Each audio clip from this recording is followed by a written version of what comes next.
92.7 3 FM.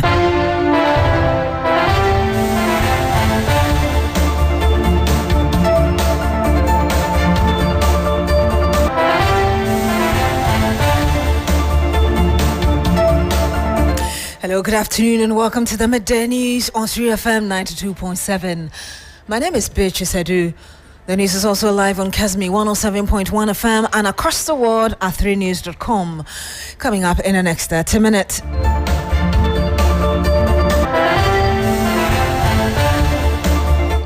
Global markets react to the imposition of new import taxes by U.S. President Donald Trump. We'll be engaging the expert on implications shortly. Also coming up, 11 suspects arrested in connection with illegal mining activities within the Abuakwa South municipality of the Eastern region. We'll bring you more. And much later, more controversy over Electricity Company of Ghana missing containers as Immediate Powers Managing Director Dubik Mahama questions missing tag, insisting all containers are in the custody of GPHA and Customs.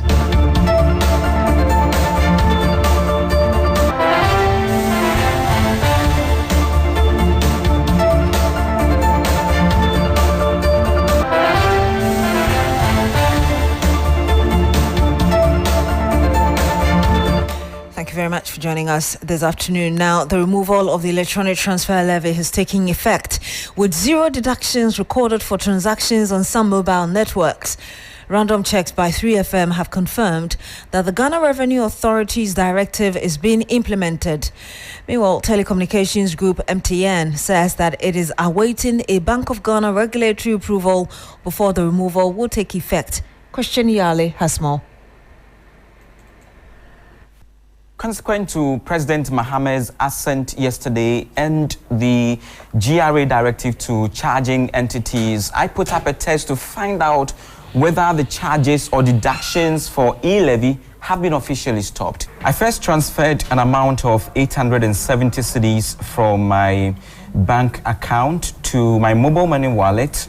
And out of that 870 cedis that I transferred, there was no charge for e-levy. And then a few minutes after midnight on Thursday, I then transferred 869 cedis from my Telecel cash wallet to a mobile money wallet, which also did not attract any e-levy charge. The 2 billion Ghana cedis that government is going to lose will now come to Ghanaians. So in effect, individual Ghanaians who ordinarily would have lost 2 billion Ghana cedis will now retain their 2 billion Ghana cedis. And government that would have gained 2 billion Ghana cedis by way of deductions from Momo transfers. Meanwhile, the CEO of MTN Ghana, Stephen Blewett, has indicated that the network cannot stop deductions until it receives a regulatory approval from the Bank of Ghana. What is clear is that all illegal deductions made after the GRA order will be refunded to affected customers. The reason for repeal is to ensure that there is availability of additional disposable income to households and to reduce the tax burden on individuals. Mr. Speaker, if this is the reason why we are repealing the e-levy, then e-levy is 1%. Why don't we go and repeal VAT, which is about 17%, if we are looking at ensuring that there's disposable income for citizens? The e-levy, which was initially introduced at 1.75% before being revised to 1%, imposed taxes on electronic transactions, including mobile money payment, bank transfers, and inward remittances. It faced huge backlash and opposition from the public, who described it as a burden and failed to raise expected revenue. The repeal of this tax is expected to revitalize the sector, boost digital transactions, and enhance financial inclusion. Christian Yale found that report, and still on taxes, the U.S. President Donald Trump has announced a shocking 10% minimum baseline tariff for all import into the U.S., with dozens of countries hit with rates multiple times higher. These new import taxes imposed by President Trump through an executive order have sent economic shock waves around the world, including Ghana. But the United States president believes they are necessary to address trading imbalances and protect American jobs and manufacturing. Let's listen to the American president after he signed the executive order.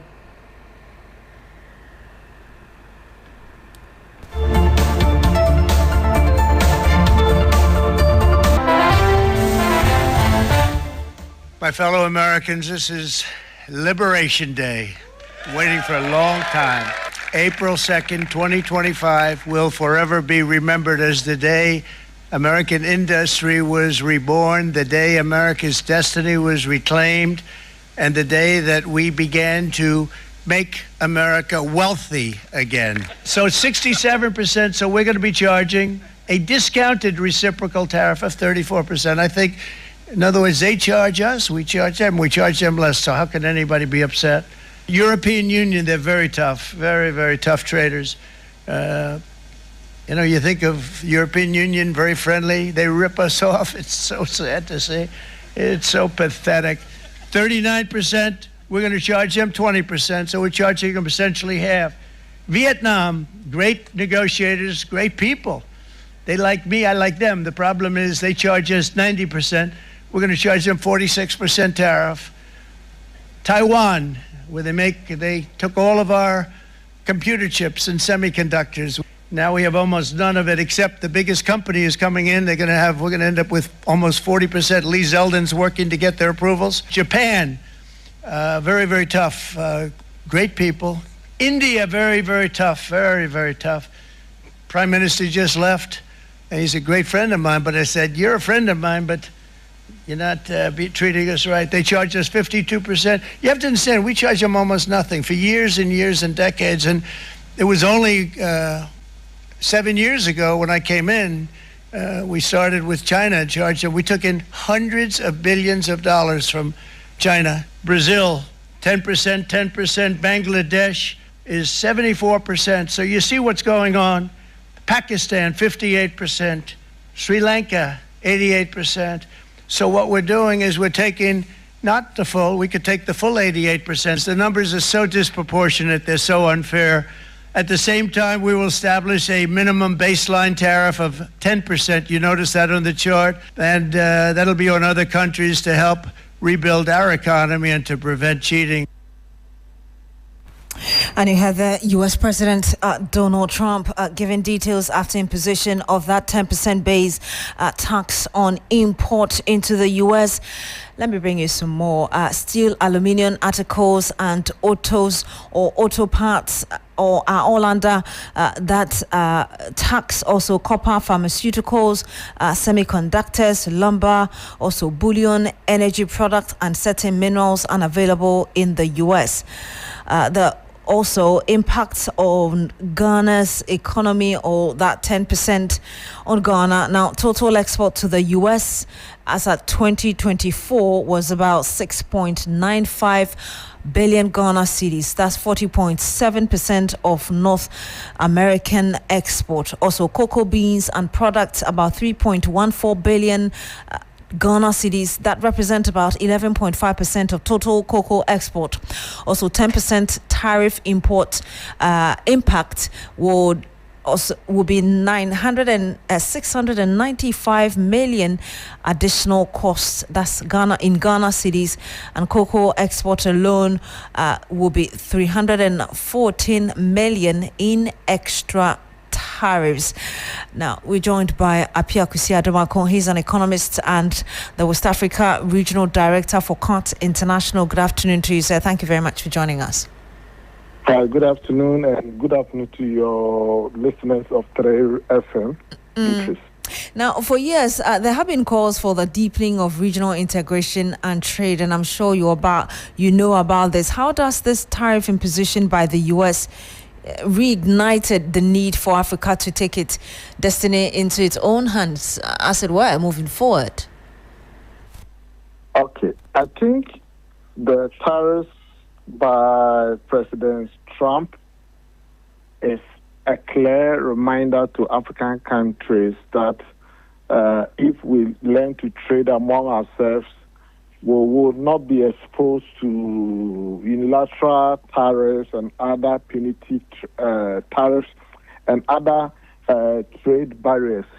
Even when you take tariff aside, sending your goods to the U.S. market, you need to meet certain criteria. For example, when you want to take your cucumber to the European market, the size of it, the length of it, all of those things matters. But if Nigeria is exporting cucumber to Ghana or carrots to Ghana, all those non-tariff measures to trade will not matter. And so I think that this measure by the U.S. president is a clear indication that African countries need to do more to trade among ourselves. Once we trade among ourselves, one, it is cheaper to trade among ourselves. Two, we are also, of course, there are certain goods and services that African countries cannot produce, and so we need to get them from the U.S. market. And of course, even under the AFCFTA, we still need to buy some goods from other countries. So, but if we start to trade more among ourselves, we will reduce our over-reliance on other non-African countries for our goods and services. And I know that even within AFTA, there are some still teething challenges among countries. Not everybody is signed to it, even the regulations and all of that. How do you expect these issues to be dealt with as soon as possible so we are able to benefit from our own market space, as it were, at this critical moment? Of course, Rome was not built in a day. The EU, as we see today, when it started post-World War II, had a lot of teething problems.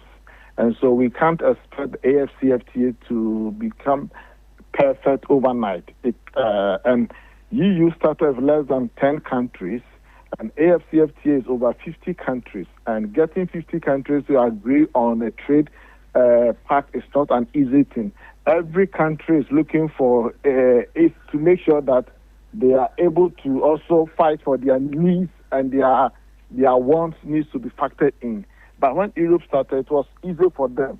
And so we should just be diligent and be consistent and commit ourselves to it. There's a saying that every great gain comes to face accompanying pain. So once we work hard, sacrifice our appetite for European goods and Asian goods, and we start trading among ourselves, in the long run, AFCFTA will be successful, and we will not need to import everything that we need from Europe or America or other parts of the world. In the meantime, whilst we try to deal with the teething issues, what do you think can be done immediately to ensure that we're still benefiting some way, somehow? Well, so now the tariffs have come, and like it or not, let me answer these questions in the two sides. We have got the supply side and the demand side. The supply side are those who are producing their goods and exporting to other countries. Those who are producing their goods from Africa and are exporting to Europe and America. Those are the supply side. The demand side are Africans who are also demanding goods from non-African countries. So now, for the supply side, for those companies that are supplying goods to Europe and America, for example, I think that they must also be looking into within. We need to start looking into African market to see where we can export those goods. Of course, the trading infrastructure doesn't support trading around Africa, because if you want to ship goods from Accra to, let's say, Cote d'Ivoire, for example, the ship leaves from a port and has to go to Madrid, Spain, before another ship will bring it to Cote d'Ivoire. So you see that all of these trading logistics and infrastructure does not even support intra-African trade. And I think that as we work along in the long run, we'll be able to overcome some of these challenges. But in the short term, I think that the short term is that we need to start rethink the future of trade in Ghana and in Africa in a way that we can make it work and benefit the people in the continent. Mr. Kwesi Adu, thank you so much for speaking to us. Thank you very much. And you have there Apia Kwesi Adu. He's an economist and the West Africa Regional Director for CART International. Now, the Eastern South Regional Police Command have arrested 11 individuals involved in illegal mining activities at Fisher in the Abuakwa South municipality of the Eastern region.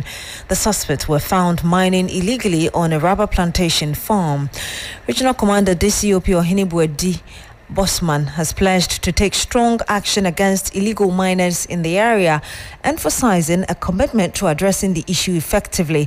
And we'll be hearing from the commander very shortly. But first, let's touch base with Yvonne Nekwe. She's our correspondent in the Eastern region. Yvonne, are you able to give us further details on this? Beatrice, as I speak to you, the illegal miners are being processed to court. These 11 persons include 2 Burkinabes and 9 Ghanaians, aged between 20 and 57.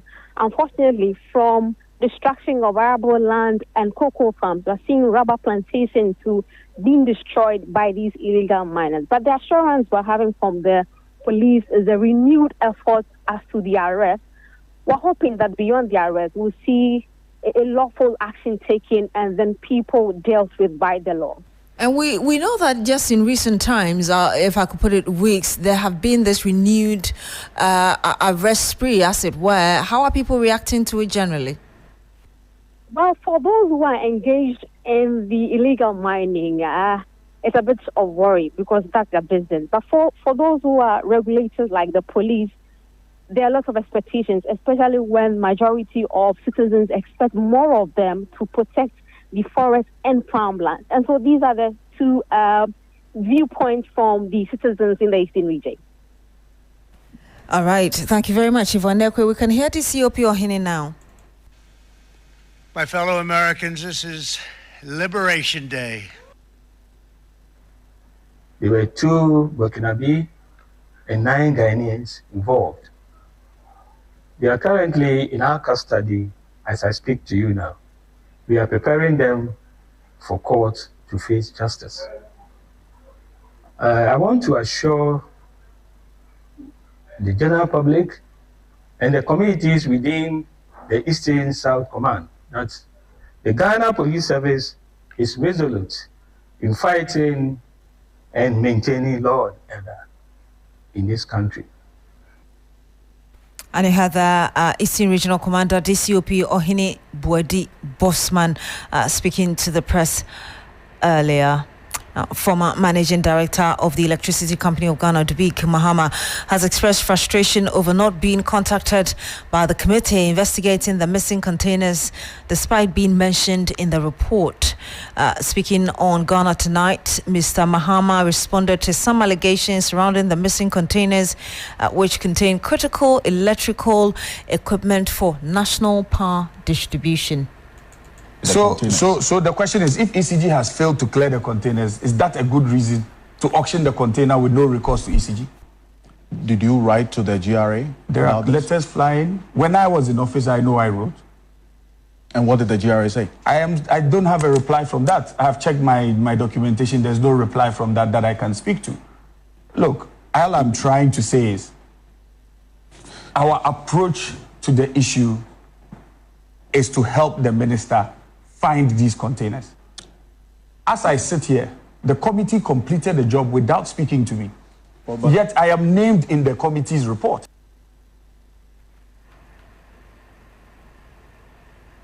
Now, still on the missing containers saga, the former managing director of the Electricity Company of Ghana, Samuel Dubik Mahama, also dismissed reports that some ECG containers had gone missing, and he also questioned the motive behind the claim, stating what his aim will be in taking the containers out. Now, reacting to the claims by the former managing director for the ECG, a former director of public relations and external affairs at the Public Utilities Regulatory Commission, Nanaya Jantwa, said that there's a need for provisions in our legal or our legislative instrument to be made clear.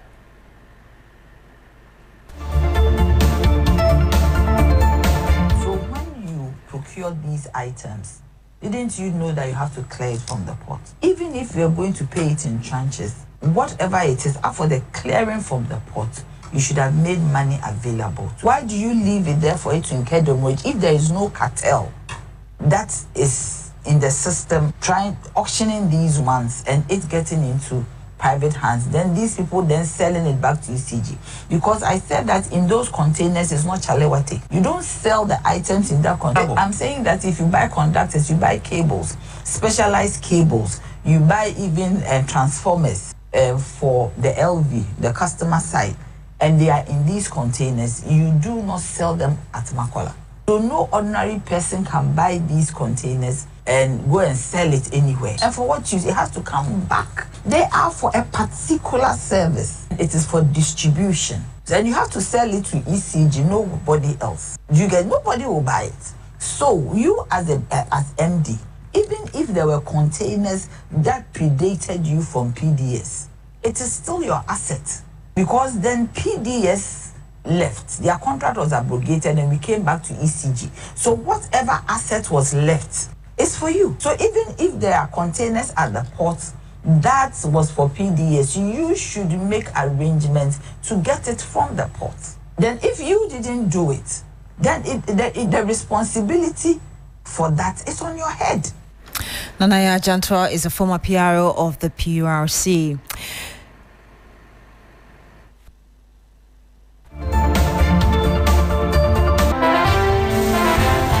Now, officers of regulatory and law enforcement agencies working in mining areas in the central region are faced with constant threats and danger from illegal miners, making them feel unsafe in their line of duty. Now, some of them even lose their lives while trying to save the environment. Correspondent Beatrice Adu has been following up on the development and joins us live with some more. Beatrice, you're reporting live from the central region. Just tell us more about this development, particularly where you are. Yes, so it's a very worrying situation and life-threatening to regulatory officers as well as security officers who are trying to clamp down on illegal miners, especially on the Ofin and then the Kra River. And just yesterday, there's an officer who was with the Central North Regional Police Command, Constable Dogbe, who lost his life while the team was embarking on an operation on the Ofin River at Asena Salman. There are several and uncountable instances where officers have come under severe threat. Now, in that same area, when you move towards the Dentra area, in the Upper Dentra East municipality, regulatory officers from NADMO and then the EPA are also reporting that mostly when they visit illegal mining sites to check whether they are following regulations or otherwise, they get into trouble with these people who sometimes even attempt to take their lives. In one instance, according to the EPA director in the area, it had to take the intervention of the chairman of the political party to save him and his team from danger. And so they would want authorities to take action, because we know that apart from the police and military, the NADMO and the EPA and others, they do not, carry weapons when they visit these sites to, conduct their official duties. Indeed. So what exactly are they asking as the way to protect them from these attacks, to carry weapons? They would want adequate security provided for them. Let me also mention that there is this, developing trend among the illegal miners. When you visit these sites, you see them wielding heavy weapons, pump action, and other weapons that fire several rounds and all that. And so it's very risky going into these areas without any sort of protection. Thank you very much, Beatrice Adu. He's our Central Regional Correspondent, and we'll bring you more on this story later. Now, back here in Accra, the Supreme Court has ordered lawyers of NDC parliamentary candidates of disputed constituencies to file additional document within 7 days after they applied for an extension of time to file more processes. Lawyers of the Electoral Commission filed responses to the NDC's affidavit in support, seeking the Apex Court to quash the High Court's decision which ordered the electoral body to collate and declare results of Ablekuma North, Techiman South, Tema Central and Akaikwe Central. A man, Lord Edwasare, was in court. He joins us live with the latest on this. Lord, tell us more about proceedings today. Right, Beatrice. So you'd recall that at the last agenda, lawyers of the NDC told the court that they were finding it difficult to serve their processes onto the interested parties, that is the Electoral Commission and then the NPP parliamentary candidates, the lawyers. Now, they were given orders to serve them using a substituted service. That has been done. So they're back in court today, saying that they needed additional time to file a response to another response which had been filed by the lawyers of the Electoral Commission. Now, as far as their application to quash the High Court decision, which granted the Electoral Commission the mandate to collate and declare the results, the EC filed in their statement of case raised certain issues as part of their affidavit of position, and so the lawyers of the NDC sought leave to respond to those items which have been raised by the lawyers of the Electoral Commission. Now, the lead counsel for the Electoral Commission, by name Justin Amenuvo, objected to this application for extension of time because he indicated that his application or his affidavit of position was filed somewhere in January, and so the NDC lawyers had ample time, about 2 months to do so, and they refused to do so, and now they are asking for 7 more days to do that. So he wanted the Supreme Court to not grant the application, but after hearing that it was a single justice who sat on the matter, Justice Yao Dakwasari, he granted the application for the NDC lawyers and ordered them to file that submission or that processes that they want to file within 7 days. He actually also ordered the interested parties, the EC and the MPP, to file their responses to the processes that the NDC lawyers would file eventually. Thank you very much, Lord Edwasare. He's our court correspondent. And that's it for the news on 3FM 92.7. My name is Beatrice Adu. Thank you very much for joining us this afternoon. Log on to 3news.com for more news. Good afternoon.